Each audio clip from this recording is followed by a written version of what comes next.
be talking about today is essentially an outgrowth of some research that we have been doing over the last, say, 3 to 4 years. It's been an ongoing topic for a while, but then we have some really neat results that have come out recently in this space.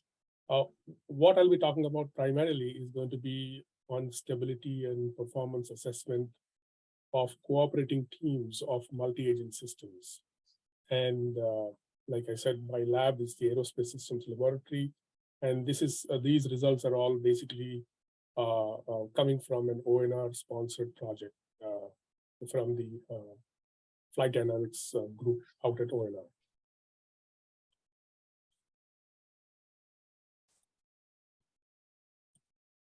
Okay, so I just wanted to give a little background of my lab and what we do in my lab. So this is basically just what we primarily focus on is modeling, simulation, control, and estimation.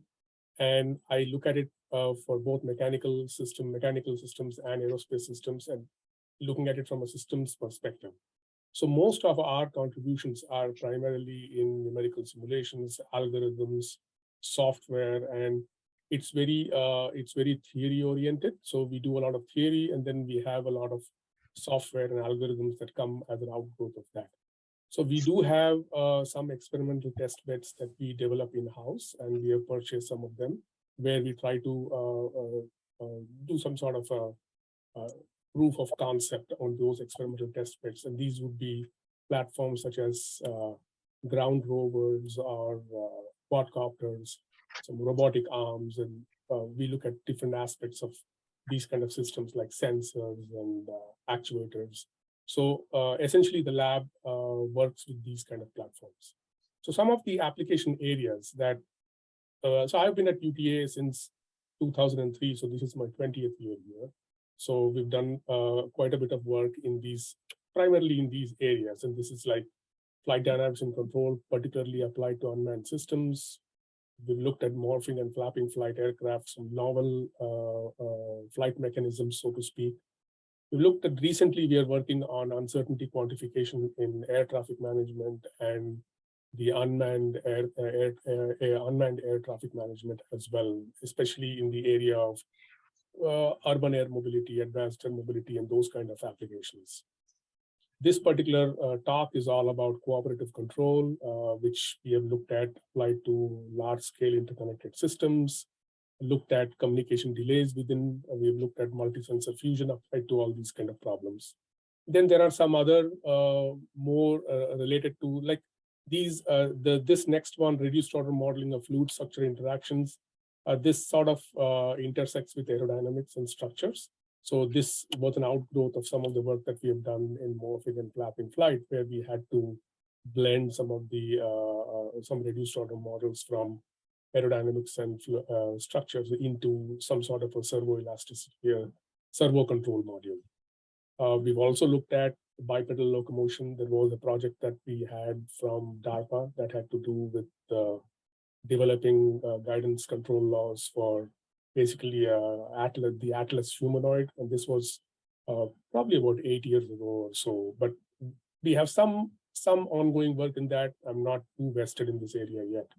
But then this is, again, the last one is a new area. Again, not really new, but we have some good funding in this area, which is to do uncertainty quantification in orbital debris, particularly with the idea that there are space assets that are of value to us, and we want to make sure that we can predict better any impending collisions, and then take avoidance actions and avoid these impending collisions somehow, so that we can enhance the life of the assets that are in space. So this is my group. So this was, I think, last fall, when one of my postgraduate students was leaving. He took up a job that paid him a lot more than what I was paying him as a postdoc. So he threw a little party at one of the ethnic restaurants here. This happened to be a nice Himalayan meal. That was a first for me. So that was good. So some, like I said, going forward, some active research control areas, there is funding in these aspects, in these topics. Again, I don't want to read through the list of them, but mostly the more recent works are basically these uncertainty quantification propagation in air traffic networks, UTM and AAM, and then the robust stability and control of cooperative unmanned systems, primarily to look at performance characterization and characterize performance of these unmanned system teams, and look at things like robustness to communication delays and things like that. The idea here is ONR actually came up with this basic research challenge back in 2018, and they wanted teams, university teams, academic and industry teams, and lab teams to come up with metrics that could be used to sort of quantify performance of teams as you deploy them on a particular task or a mission. And it turns out that if you make a lot of assumptions on what kind of systems you're going to work with, these metrics already exist, and they can be applied really quickly, and you can compute them really quick. On the other hand, if the systems that you're looking at are sort of nonlinear, they have a lot of uncertain parameters, their initial conditions and stuff like that are not really well known. In those cases, the recourse is to actually perform large-scale Monte Carlo type simulations and do a large amount of computations, which are very prohibitive, especially when you're trying to plan a mission at a short duration or a short time. So ONR threw out this basic research challenge, saying that, okay, is there a way we could come up with metrics that can quantify performance to maybe push it towards the nonlinear systems and see how much of a nonlinear system can we accommodate into the framework that people are very well versed with as of today. So that spawned all this work, and the project is over. So I'm just presenting the work that was performed as part of this particular project. Some aspects of it, it's quite extensive, but I'm going to present about 2 pieces of that particular for that particular project. Okay. This is just to give an idea of the kind of platforms that we put together. This is just a little exposure to the kind of platforms we work with. These are the rover platforms. We are going to be using these rovers for the NASA CAMEE project as well, that now I'm a part of. I'm excited to be a part of that this team. And we will be using something that builds off of this particular rover with an excavation arm and all that. And we can do some GNC, remote GNC, and all those applications and all those kind of experiments through this particular platform. We also have several inbuilt, all our quadcopters and all our vehicles are inbuilt.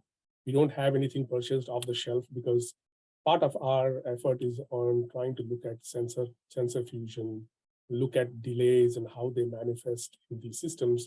Those things are not very easy to do if you're trying to buy something that is just off-the-shelf platforms with all those integrated, because then I have to know I have to look at the API. I have to be able to hack into their API and try a few things, and then almost always things don't work, and then I have to buy a new platform. Essentially, I break the platform and nothing happens. So rather than that, we take the other approach of trying to synthesize these little platforms and put together these platforms with the kind of sensors that we want to work with, and look at, because we have an idea of what kind of experiments we want to perform. So we go with those kind of modalities, sensing modalities and actuation modalities, and so that we can get some reasonable data that we can then turn out into some kind of knowledge to the community at large. Okay, so that's just a little background about my lab and what we do in my lab. So getting to the actual topic. So ONR put out this particular project essentially to try to look at coordination between multiple agents. And when I talk about multiple agents, we are looking at agents that can somehow cooperate with each other. They can pass some information back and forth, and they're able to take certain decisions based on what local information they have about themselves and what local information is provided to them by their neighbors. So the best case scenario is to have some sort of a completely decentralized framework where agents have their own control laws. They're not the controls are not being dictated by some central server, because in a system like this, you want to have a lot of redundancy. You would like to have a lot of redundancy. So if some particular vehicle doesn't work, that or shuts down, it doesn't matter. You still have some mission that you can recover from the overall, the remaining members of that particular group. So the typical applications that ONR was interested in was basically a cooperative threat interception. So they are focused on, say there is an incoming threat, you want to stop that threat at a particular location before which it becomes a critical issue for the infrastructure. So if this is a missile that is coming in from somewhere, then you want to intercept this particular missile at a significant standoff distance, so that there is no breach of whatever safe boundaries that you have around a particular area. So that was the basic problem. But then the application of collective team behavior goes across many different disciplines. It doesn't have to be just battle management. It could be something as simple as inspecting a big building.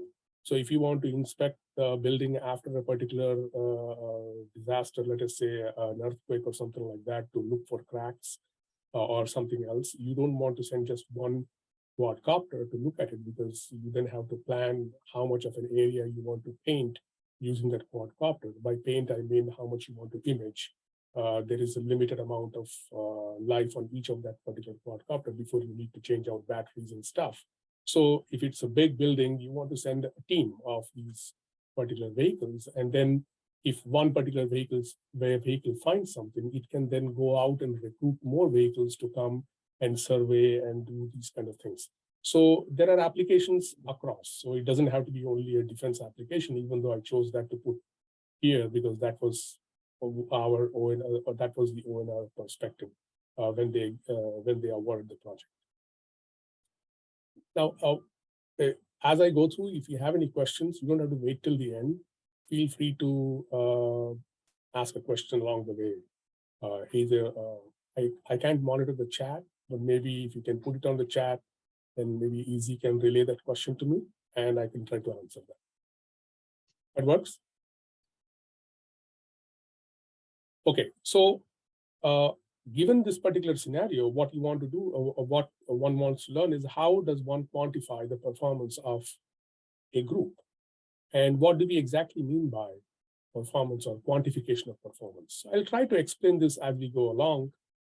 This particular talk is primarily centered around control theory and a lot of numerical linear algebra related to control theory and those concepts. If you end up seeing something that on the slide that doesn't make sense to you, not a problem. I will not dwell upon that particular aspect of the particular problem, but just try to give you a higher level perspective of what really is going on with that particular term or variable or equation or something I put up. Okay. So just to give you a background, when we look at linear systems, when I say linear systems, these are coming out of, say, ordinary differential equations that model the motion or behavior of a particular system. Something that is derived from Newton's Newton's second law, force is equal to mass times acceleration, and you build from there. But then the force descriptions are all linear. That's why we call it a linear system. If the force descriptions were non-linear, then that would be a non-linear system. But for this discussion initially, for linear systems at least, there have been plenty of methods to quantify both stability and performance, going all the way back to 1950s. If you have taken a class in linear systems or in linear control, then you would know SISO is actually single input, single output systems. And the metrics that we typically use are what are called as gain and phase margins. Now, you can extend that further to, say, a multi-input, multi-output system. A typical aircraft would be a multi-input, multi-output system. So an example for the multiple inputs on the airplane would be the throttle setting. It would be the aileron, rudder, and the elevator. So these are the control surfaces on the airplane. And then you have the outputs, and that would be the roll, pitch, yaw angles, or it could be the velocity of the airplane or the altitude of the airplane. Any of those things could be outputs. So when you have multiple input, multiple output systems, then the theory generalizes to looking at something called singular values. Now, these are for a particular matrix or for a particular input-output representation in this particular behavior. And these are all well known, well understood. Now, what happened was in the case there were no uncertainties or anything like that, the first two were fine. But then if there were uncertainties in the system, for example, the parameters of a system are unknown. Just to give you an example, if it was a mass spring damper system, the parameters would be the mass spring constant and the damping. So if the damping parameter and the stiffness parameter were not known exactly, I would call that as an uncertain dynamical system. So for such uncertain dynamical systems, if you knew something about the uncertainty, by that I mean, say, the ranges that the parameters can take and things like that, then Doyle, Packard, Ballas in 1980s, they came up with what is called as new analysis to solve these kind of problems and guarantee what are the performance metrics and the stability metrics. Now, after doing all that, now notice these were all for linear systems, but a typical aircraft is a nonlinear system. And it is a notoriously nonlinear system, depending upon the kind of flight regime it flies in. So if you are flying at low speed and let us say very poor aerodynamic, like a region where the aerodynamics is not very well understood, that becomes a very highly nonlinear system and a highly uncertain system as well.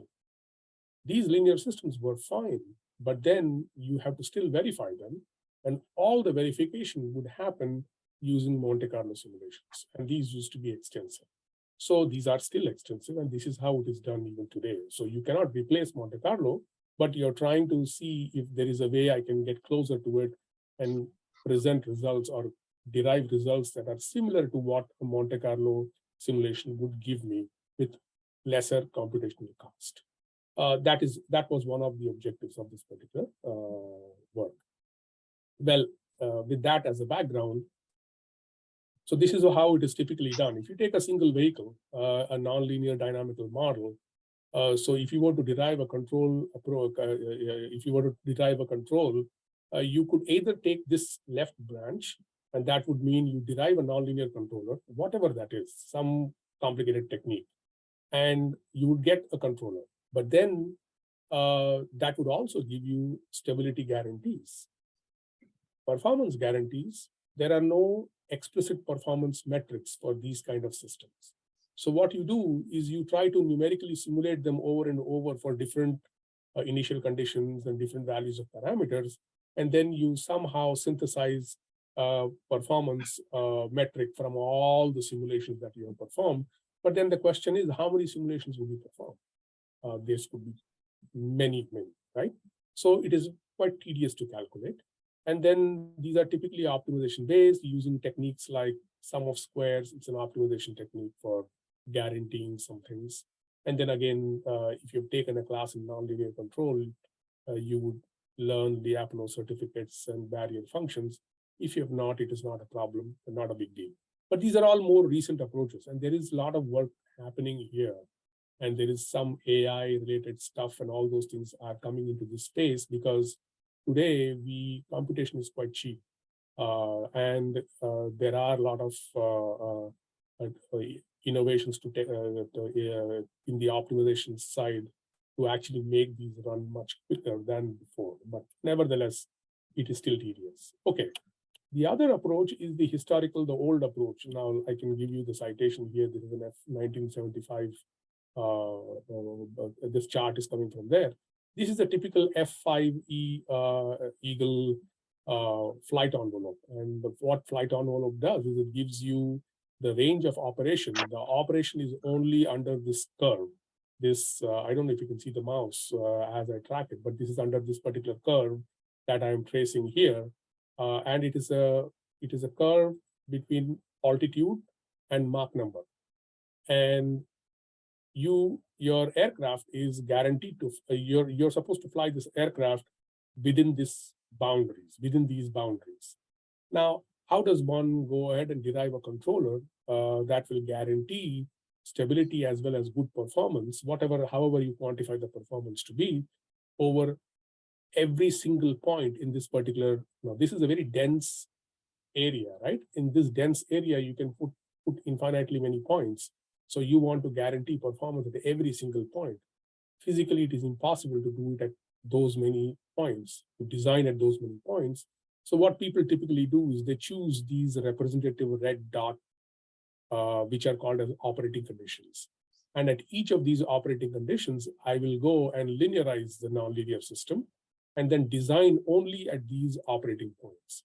And then for all values in between, I'm going to do some interpolation using a particular variable between these intermediate points. And that works fine. So then you are guaranteed linear stability and performance at these design points. And for everywhere in between, well, you have your friend Monte Carlo to help you out with doing multiple simulations for all these points in between. You keep doing this until you're satisfied.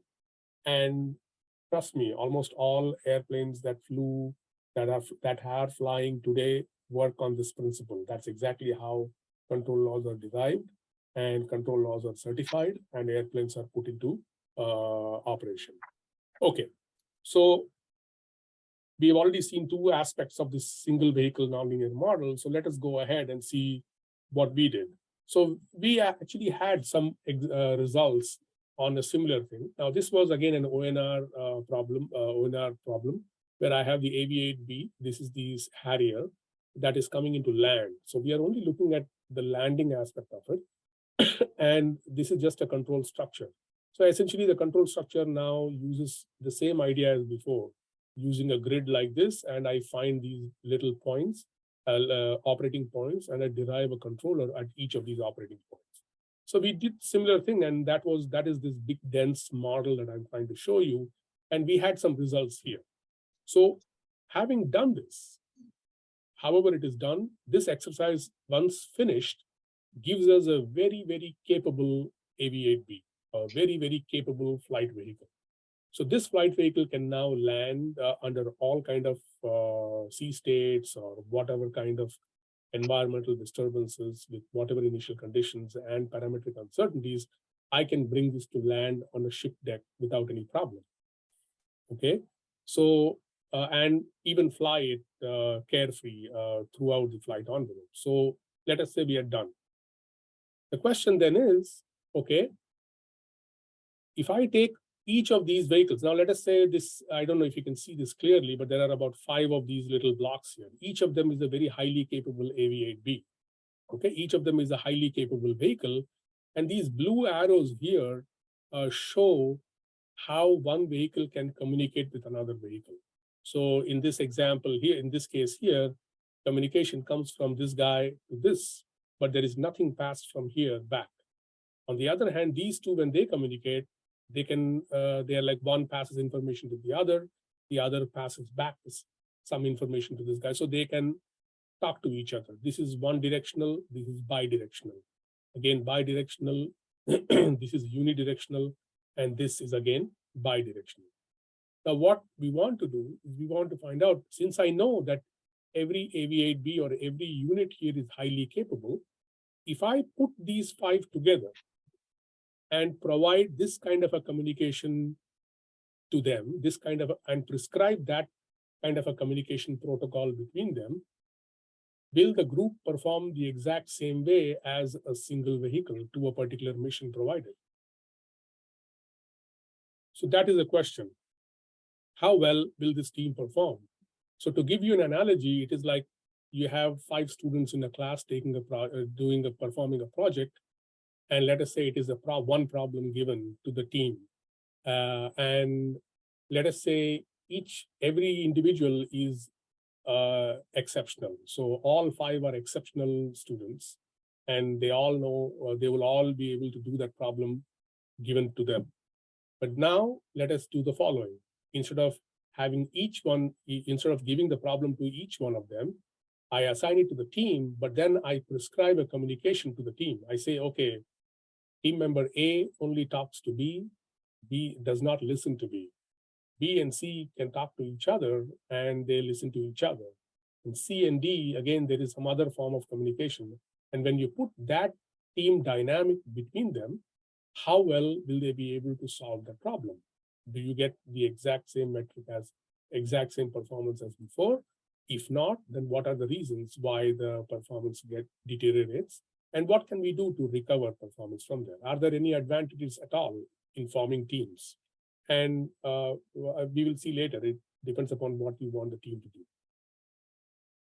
Okay, I'll just skip this. Again, what we do is, okay, don't have to go into the details of what all these things are. This just suffices to say that that system that I talked about before, which is this guy here, this one vehicle system here that I'm looking at, there is a way to mathematically represent all of that through these four matrices, the A, B, C, and D. Having set up, the two things of interest to us is U, which is the input to the system, and Y, which is the output to the system that I can measure. This row that is showing up here is basically my vector of uncertainties, all the parameters and anything else that I can throw in there. So this is a very convenient way to package the system. So think of this as a way to package the system in a very convenient mathematical form that I can use later for analysis. So the nonlinear system can be represented like this very nicely. So that gives, and then once you design a controller, this gives me a closed loop control system of this kind, where K is a function of these parameters, but then K is the controller. This G is essentially a representation of that equation 1 in some sense. And the quantities of interest to me are this E and the D. But the D is the disturbance. It's external disturbance that is going to perturb the system. And E is the output vector of interest to me, which is some performance. Okay, E is some performance, D is the disturbance, G is the system, K is the controller.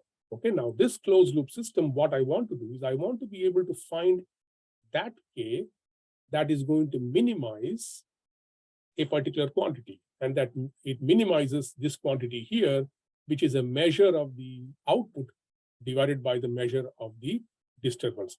This 2 here is like a 2 norm.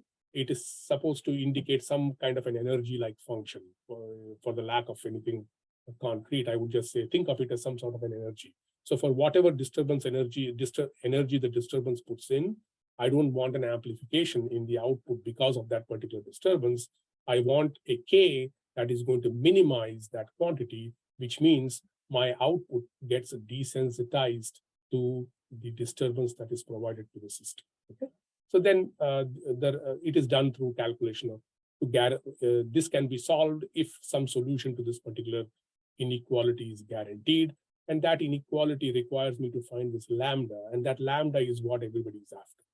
Okay, we have done all that, and now I tested this on a short period dynamics of an F-16 Vista airplane. And I use a flight map of this kind, which is basically a altitude versus Mach number. And these are the points at which I do the design. And after having performed the design, I get a controller. I am done with the controller now, okay? So let's move further and see, for every vehicle that I'm going to consider, it is going to go through this exercise. I just do it once for the vehicle. Now, let us say I have a team of these vehicles that are all designed to perform a particular task, that are all designed for the optimal value of E output for whatever input energy that you, disturbance input energy that we provide, which means they're all very high performing systems. Now I'm going to put them together, and in control theory, typically you put all these things together using what is called as a graph. So we use a graph to model interactions between vehicles. Again, don't have to worry about this. Basically, just to suffices to say that each of these 1, 2, 3, 4, and these red circles, red ovals here, they represent a vehicle. And the arrows that you see indicate which way the information is flowing. These are called edges of the graph, and every edge has a weight. This A31, A53, these are the weights associated with the edges. So they are also called edge weights. There's a reference input, and that reference input is being given to one. So think of this as a team. And in this team, for this team, the problem to be solved is being assigned to one. Now, everybody else has to exchange some information to find the solution to that particular R. So R is some sort of a metric we want to track. Okay, this is just showing how we have some mathematical tools coming from graph theory that helps me set up this kind of a problem. What is going on is if individual vehicle is given by this, for all the ith vehicles, I can put them together and I can combine them into this global closed loop dynamics. You don't have to worry about that. It is just a differential equation for me. Okay, having said that, all individual vehicles are identical. And if I give the same input to everybody, if I give that same input to everybody, you see their responses look perfectly fine. They're on top of each other. Everybody is highly capable and they all perform really well. However, when I put them in a particular connection, now notice this connection is very special. This is called the standard leader-follower protocol. So 0 goes to 1, 1 only talks to 2, 2 only talks to 3, 3 only talks to 4. This is like a string.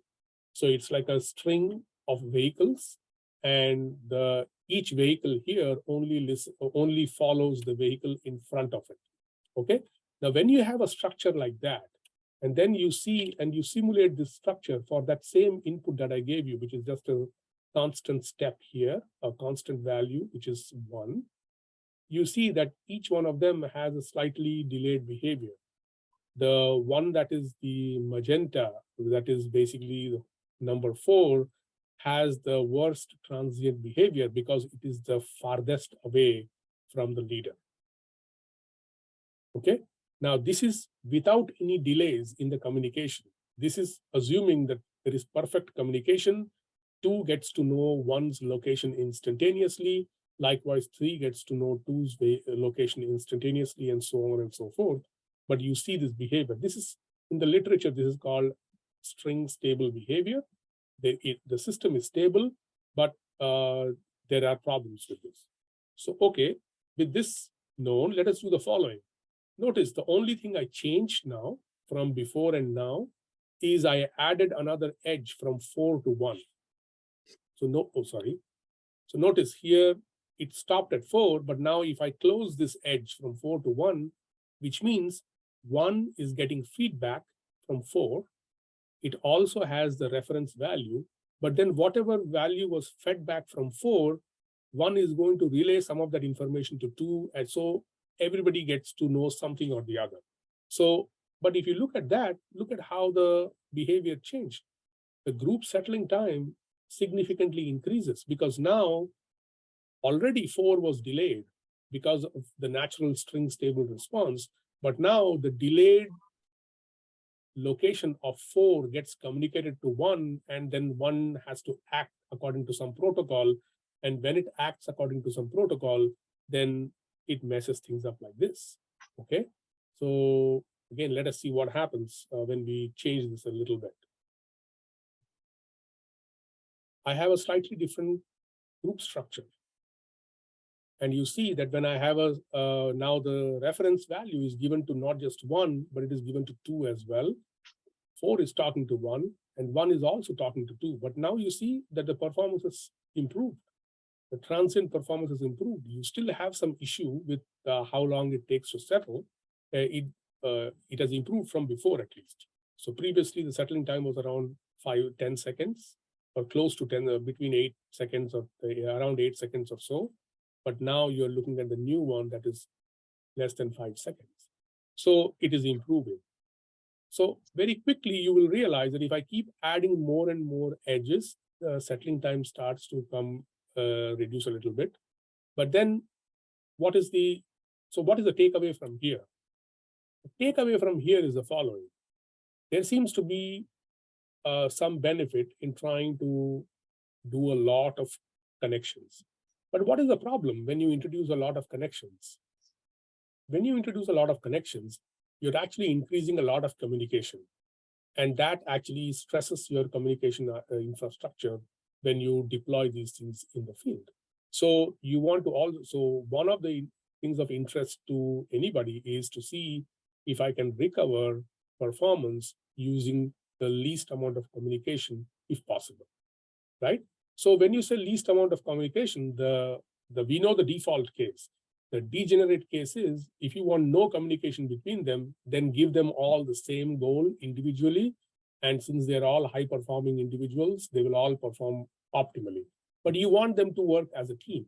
So if you want them to work as a team, then what is the optimal connection structure that is going to give you good performance? So that is the takeaway from this particular simulation. Okay.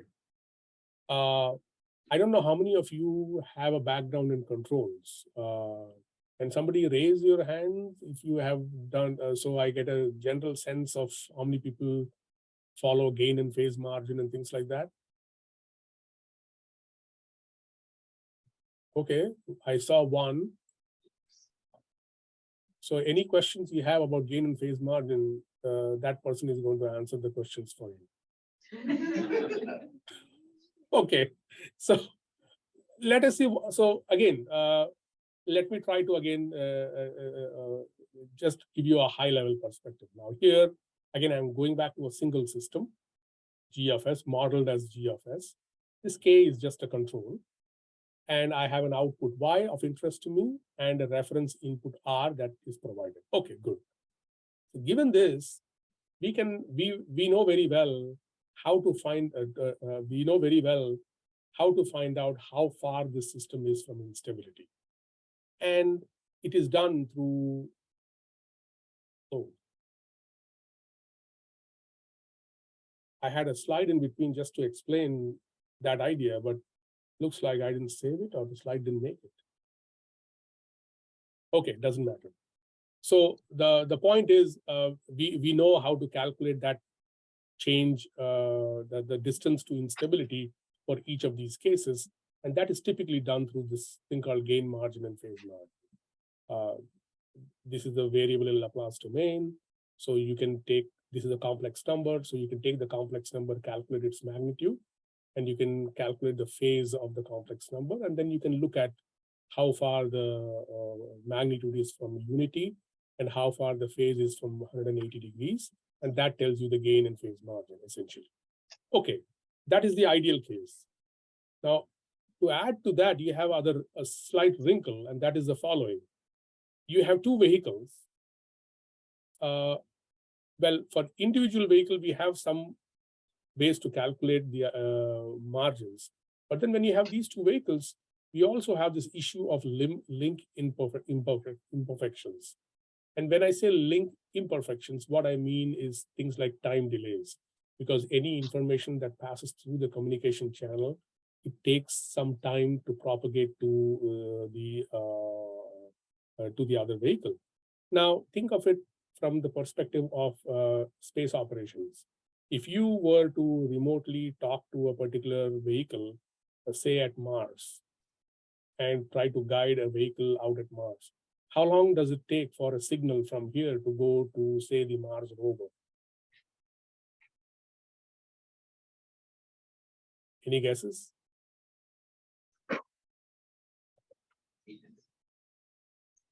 20 minutes.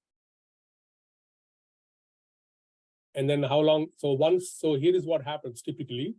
JPL will have a simulated Mars terrain or something like that. There will probably be a rover in that simulated terrain, because whatever they do with that particular vehicle here at JPL's test bed, the vehicle at Mars is going to do the exact same thing. So they have some sort of a twinning going on there, okay? So here is what you do. You first ask the rover to go maybe 6 inches. You command the rover to go along a particular direction for 6 inches. You command the vehicle. It takes 20 minutes for that signal to go to the vehicle. Now, this is in a case where you're remotely operating, okay?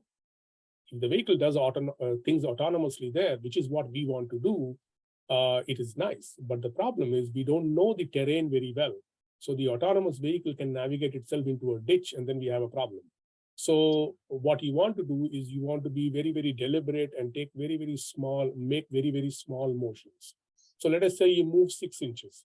So the takes 20 minutes for the rover to signal to reach the rover at Mars. Then the rover moves 6 inches, takes a picture of its surrounding, takes a video or a picture of its surrounding, and sends it to Earth for the engineer at Earth to analyze what is going on, or maybe a software will analyze what is going on. How long would it take for it to come to Earth? Well, another 20 minutes. So you're already looking at 40 minutes round trip for a piece of sensor information to come to us. Now, at this point, the engineer looks at the terrain and says, okay, the 6 inches step was not bad. Okay, move ahead another 6 inches. So it keeps going on. Now think about this. How long would the rover travel if you were to do this 40-minute round trip for one signal to travel 6 inches each time? So it is taking 40 minutes to travel 6 inches. You can calculate over a period of 1 year how many inches it can travel, and that tells you how the rover doesn't travel a whole lot. So for maybe in 8 or 9 years, it must have traveled a few miles. That's it. And that's just because we don't know the terrain. And that is the reason why we actually want autonomous operations so that the rover can do maybe more aggressive maneuvers. Now we actually have a quadcopter or some sort of a flying vehicle out at Mars, which can probably survey the terrain around properly, and then maybe give a localized GPS type of information to the rover for it to do much faster maneuvers, right? Okay, all that said. Okay, let's go ahead and see. So we'll skip this. Oh, I had this slide here. So this is what it does.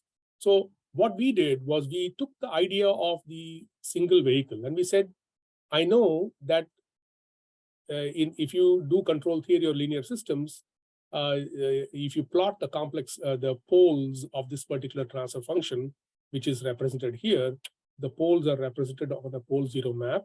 Just to give you an idea, if the poles are in the left half of this particular plane, then the system is stable. And what you're looking at is there is a magnitude M and a phase phi.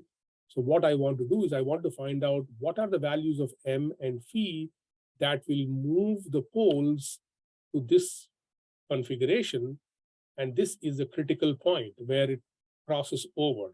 So the amount of magnitude, the magnitude change that is required to move the poles to this critical point is termed as the gain margin.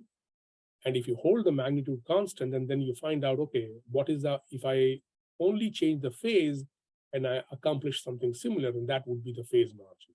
So we want to generalize this to connected systems. This is for a single system. We generalize this to a connected system.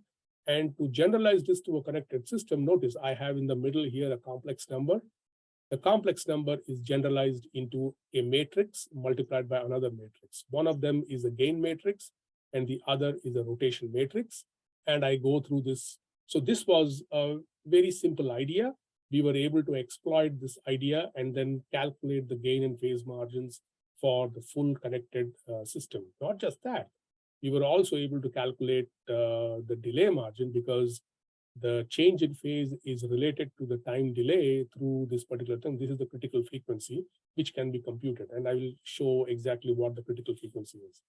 Now, the way it is done is basically we look at this particular system and we try to look at where the magnitude or the singular value plot crosses this one. That gives us a narrow band in yellow of frequency range. That is for us a frequency range to search for the peak. If this peak was below 1, the system would always be stable. The point is, since the peak is at somewhere in the peak is over 1, you have a problem. So we are going to find out where exactly that peak happens, but it is easy. Once we know this particular singular value, all I have to do is what are the points at which it crosses the magnitude equal to 1 line. And once I find that, I know the range of frequency to search between. So all that is captured through some complicated optimization functions. There is one for the gain margin, there is one for the phase margin, and there is for the input delay margin. All of this is summarized in a recent paper that we had. And after doing all this, you calculate all the three values. So for the complete multi-agent system, we now have the gain margin, we have a phase margin, and we have an input delay margin. So the three performance metrics that were supposed to be well known for in single input, single output systems, we are able to now calculate them for the full multi-agent system. So that was the thing. We also found one more thing. We found that our calculation of these margins were less conservative than what MATLAB gives. So MATLAB has a command called disk margin. If you are given a system like this, you can put that system into a connection and then use MATLAB's disk margin, and you would get these numbers. Notice our numbers are significantly larger on either side of this particular, for both gain as well as the phase. This clearly shows that we have a much lesser, much lower conservativeness built into this particular calculation. And we were able to test this with a perturbation. We made up a perturbation like this, and we find that with the perturbation that we used, we predicted the system to be stable and still capable. Whereas MATLAB's, if you were to use MATLAB's margin function, it would have told you that this is no way going to be a stable system. It would have given you an unstable system. Anyway, so we tried this again with some other kind of a system. This is a mass spring, a 2 mass spring damper system, a fourth order system, again with a communication topology setup like this. And we asked the same question.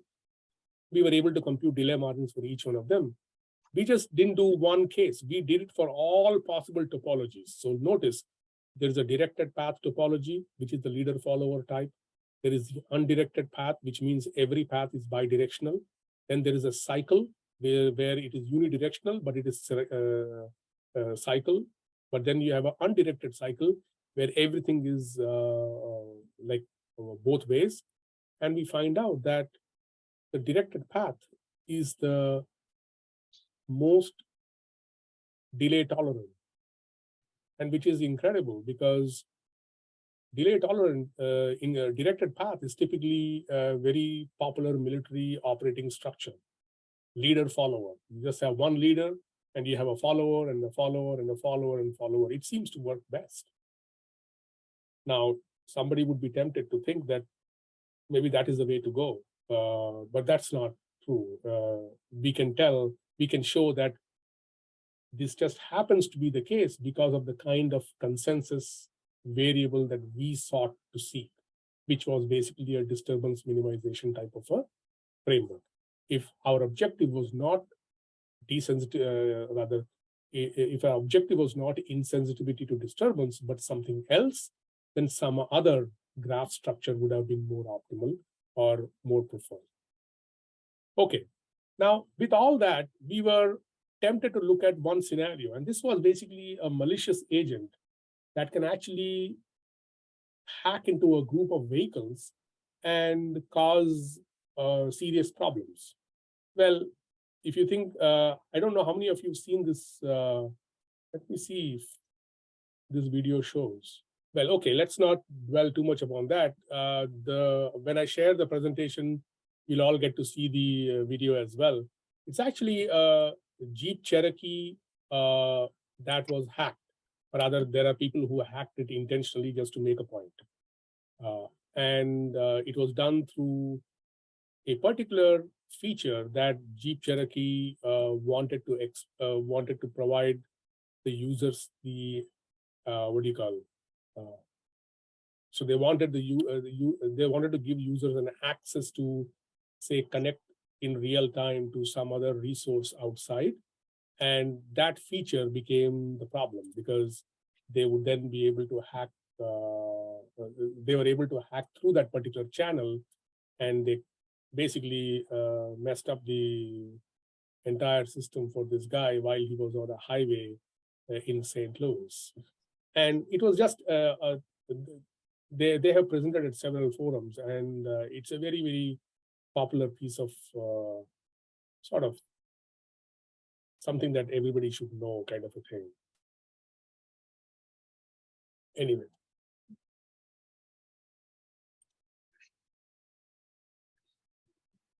Okay, can you see my slide back now? Yes. Okay, so what happens is, in this scenario as well, you have a similar situation. Now, this is a composite system. That is, all of the multi-agents are put together like this, and there is a perturbation. So what happens is there is an intruder that sits here, and the intruder is able to hack into that network and listen to all the states. Now, once it gets all the states, it is able to fabricate a disturbance signal. It is a fake signal that you can create, and that fabricated signal is then pushed to the entire network through the connections that is specified in L. So L essentially specifies how vehicles connect to each other. So when you do that, in this case, the malicious agent for a 3-vehicle network, the malicious agent talks to 3, and 3 is connected to 1, 3 is also connected to 2, and you can see very quickly that the states just diverge to infinity. This is blow up on you, okay? And that is done at a value of phi, which is 2.58 radians, and that is more than whatever was the phase margin of that particular system. Okay, now you just pay attention to what happens next. Notice, in this case, there is also a malicious node here. But this malicious node, with that particular information, or rather fake signal, was not able to destabilize the network. Why did that happen? What was special about this case? What is special about this is the following: is the node 1 is not a root node. If you think about it, between this and this, the one that is critical is 3. So if 3 gets bad information, almost surely 1 and 2 will get bad information, and the system gets destabilized.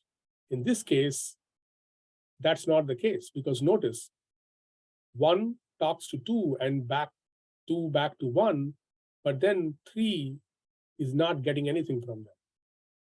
So 3 is by itself. So 3 is able to protect 1, even if 1 was getting a fake signal. So in essence, what it means is, the takeaway from that particular work is that you need to somehow protect your root nodes. And the root nodes in this case are going to be 3, so a node like 3, for example. We didn't do much beyond identify this modality of hacking for a system like this. So there are ways in which you can deal with this. You can do an FFT of certain outputs, and then know if there is a disturbance signal present in the network. And if such a disturbance signal of a particular frequency is detected, then you can go and provide some filters and things like that to clean out that particular channel. So we haven't done the mitigation part yet, but this is just the... So I have only about 3 minutes. So I'll just try to see how far I can get on this. And I won't make too much progress, but we'll see. So this is the, like I said, we talked about stability and all that, and then network stability. We also wanted to look at performance. And for performance, because you're looking at threat neutralization, you wanted to look at something called a finite time consensus problem. Because if there is an incoming threat and you want to launch a missile or something like that to meet that missile that is coming in, you have only a finite time before which your propellant runs out, and after that, it is just a dud. So you want to be able to do it in finite time. You don't have infinite time to achieve all these things. So that is the purpose of this particular effort. So in the threat neutralization area. So the way we do that is by just modeling engagement between a missile and a target. This is just a point mass for the target. This is a point mass for the missile. And then what we try to do here is to do the following. The consensus that happens is happening between time to go. Now, I don't want to go too far into, there is a consensus framework that we do. We have a control law, and we are able to get them to converge to a particular target. But I want to quickly segue into giving you a different application. Now, to make you understand what really is going on here, Think about the following. Suppose you have 5 friends, all starting from different locations in San Antonio, and there is a specific Starbucks that you all decide to meet. The only constraint is you want to all arrive at that Starbucks at the same time. You can only exchange between each of you a time to go. So, on GPS, on your navigation systems, when you put the particular coordinate of Starbucks in there, you will get anticipated time to reach that particular destination. Now, the only thing you're able to communicate with each other is the time it will take for you to reach your destination. Using a consensus of what should be the time that you should take to reach there, you will now plan your trajectories, or you will plan your control actions so that you all arrive there at that particular instant. Does that make sense? So this is typically employed in some sort of a salvo attack and that kind of a problem. So we tried to address this. The other thing is the information of the time information variable, such as time to go, is a very secure variable. If I only tell you that my time to go is 20 seconds, you don't know where I am going. If somebody is hacking into my network, they don't know where I am going. They only know that the time to go that I have shared is 20 seconds. So you can't make much sense out of it. But in this case, the point is everybody knows where they have to go to. Only thing that they need to maintain is a constraint, which is they all have to arrive at that location at that same instant. They are all starting from different locations. They all have different speeds. They all have different constraints to navigate around, but then reach there at the same time. Try to do that as experiment from different parts of the campus to reach a particular location by only exchanging the time to go, and see if you're able to arrive there in finite time at the same instant. I posed that challenge to my students, and they were able to do that, at least for our campus. It is a fun problem. You just talk to each other, and you have a group chat on, and on the group chat, the only thing you're exchanging is the time to go to a particular location. Everybody knows where they need to go to, but you're not going to share that between yourselves.